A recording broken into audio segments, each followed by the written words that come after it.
Now I'm making an effort to build a model of a phonograph record, very much like this one, complete with the grooves in it. The problem with this model is that you can see through it because the black material isn't quite opaque enough. So what I'm doing right now is I'm building one layer of blue material, then a layer of red material, and the colors are very strong. So I think that by putting the two colors together and then layering the black material over the top, it should come out a lot more opaque than this one did. And now the machine is cutting the groove into the top surface of the 3D printed record. It will look a lot like this model, so there's a groove going all the way around. This is fairly time consuming because it has to go all the way around the circumference of the record multiple times. Now using this light we can see the groove as it's being cut.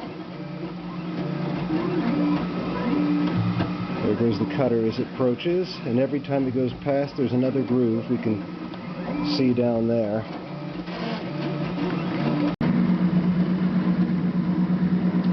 Now it's filling in smaller grooves between the grooves that were cut earlier.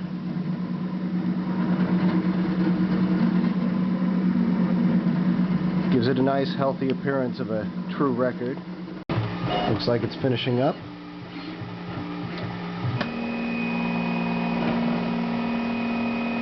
Rewinding the material.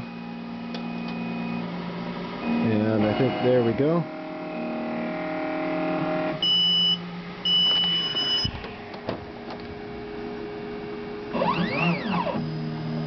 So, as of now, we should have a 3D printed model of a phonograph record.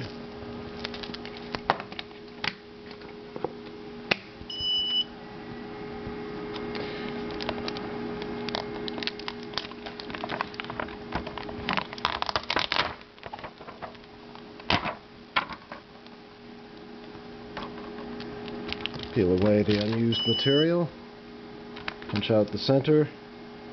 And it looks opaque like a record, has grooves running around like a record. It's nice and shiny. All I need now is a label and it will look like a record, except it's just a 3D printed imitation. I wonder what song it'll play. I don't expect this to sound terribly pleasant. The record has only 2 consecutive grooves instead of the usual one, and they are made for cosmetic purposes only.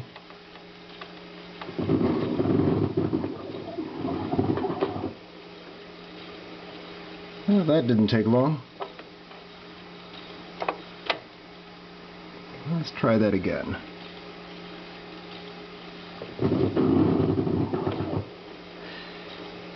I'd say a 3D printed record doesn't play too well.